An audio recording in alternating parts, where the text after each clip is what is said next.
നിഖിലേന്ദ്ര നേരത്തെ പ്രധാനമന്ത്രി ഉണ്ടായിരുന്നു. 25 വർഷം അവിടെ ഞാൻ പോലീസ് സ്റ്റേഷനിലായിരിക്കുന്നു. പ്രധാനമന്ത്രി ഇറക്കുമോ? കളവ് മൊത്തം ആൾക്കാർക്ക് ജയിലിൽ കയറ്റാൻ പോവുക.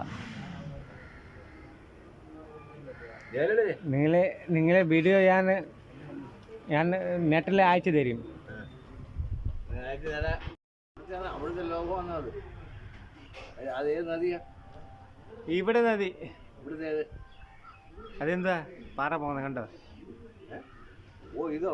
ആ അത് റോഡല്ലേ, നദിയല്ലല്ലോ. അത് റോഡല്ലേ? അപ്പാ വണ്ടി പോന്നു എന്നെ കൊല്ലുതേ. ഓണ്ട പോയി. ആര് കടയോ? ആ കട ഞാൻ കണ്ട്.